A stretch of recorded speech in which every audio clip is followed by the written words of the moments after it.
Les raisons d'y croire, c'est que déjà il y a un nombre de matchs et que tant qu'il y a des points à prendre et un championnat qui n'a pas livré son verdict, on a vu des retournements de situation dans le sport de plus important que ça. Donc les raisons d'y croire sont aussi également liées à notre équipe. Elle est capable du meilleur comme du pire. Donc ça veut dire qu'elle est aussi capable d'aller chercher une série de victoires dans la dernière ligne droite.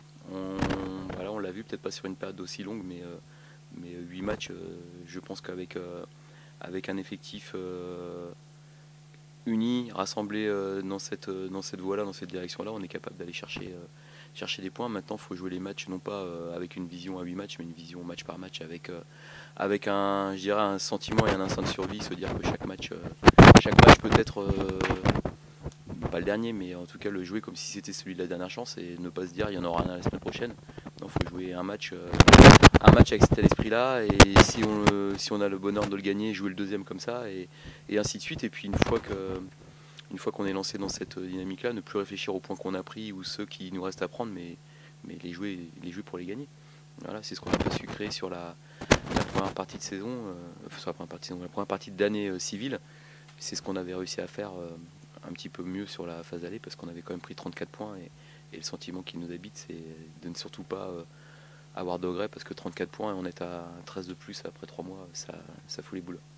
On est d'accord pour dire que maintenant le seul espoir c'est d'accrocher les barrages, hein. Pour l'accession directe, c'est cuit. C'est cuit, c'est compromis, mais après on sait jamais.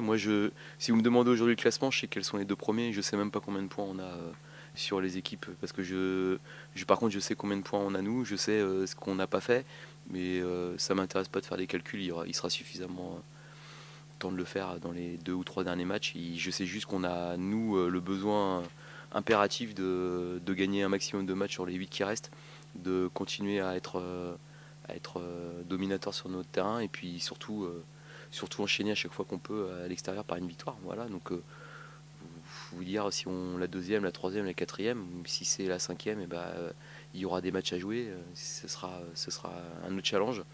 Mais au moins pour nous et pour ce qu'on a fait sur la première partie de saison, réussissons notre fin de championnat en étant non pas sur un rythme moyen, mais avoir envie vraiment de tout arracher sur les 8 derniers matchs. Dans quel état au sol vous avez récupéré vos internationaux? C'est difficile à dire parce qu'ils sont arrivés tard pour certains hier. Donc c'est la première séance collective avec beaucoup de fatigue liée à des matchs. Ils ont beaucoup joué, et surtout les voyages. Il y en a qui ont eu des périples. Donc c'est clair que c'est franchement pas l'idéal. Je regrette que sur des matchs préparation ou amicaux, parce qu'il y a des équipes qui ne préparent rien, il y a des temps de jeu qui soient aussi importants, sachant qu'il y a des sélections où certains nombres de sélections se permettent de snober la sélection, puis il y en a d'autres qui jouent tous les matchs. Voilà, moi c'est regrettable parce que par exemple Zinedine Ferrat, il a joué en Autriche, il est reparti en Algérie, il n'a pas dormi de la nuit, il a repris un avion le matin de bonne heure pour revenir en France, reprendre sa voiture, rentrer. Il a joué 180 minutes sur les 2 matchs. Il y a des joueurs qui n'ont pas joué une minute, donc il faut faire des listes de 14 ou de 15, parce que voilà, je pense que le Yacouba Koulibaly, à chaque fois qu'il part, il est blessé, il revient, il joue quand même, je crois qu'il n'a pas été soigné, ou très peu. Il a joué un match amical, le premier, sans avoir fait un seul entraînement avec eux.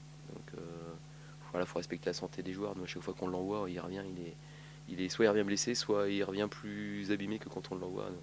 Et c'est le travail du staff médical qui est en question, puis du staff technique en général, et ça me fout les boules parce que je pense que c'est possible de faire jouer un joueur une mi-temps au lieu de le faire jouer systématiquement 90 minutes à tous les matchs. Donc c'est pas l'idéal. Rafik a joué 3 matchs en 7 jours. J'ai vu qu'il allait tourner au deuxième, mais pas lui. Voilà. Donc il n'y a que Barney finalement qui n'a pas tout joué. Et puis il y a Amos qui a tout joué mais qui est suspendu. Donc voilà, tant mieux qu'il purge ce match-là après ces 2 matchs. Il l'aurait purgé à Reims sinon. Et puis on a des suspendus aussi en réserve. On a Zabana, on a Ozer, Ozdemir qui sont suspendus. On a quand même pas mal de pépins. On a Denizman qui est très incertain, qui a fait sa première séance. On a Gori qui est limite. Donc on va aller piocher, et puis on va prendre avec les forces vives du groupe, et puis surtout sur ceux qui ont préparé le match sur les 15 jours, hein, en espérant pouvoir se servir un peu de nos internationaux au mieux de leurs possibilités. Voilà, c'est pour ça qu'on part au vert d'ailleurs.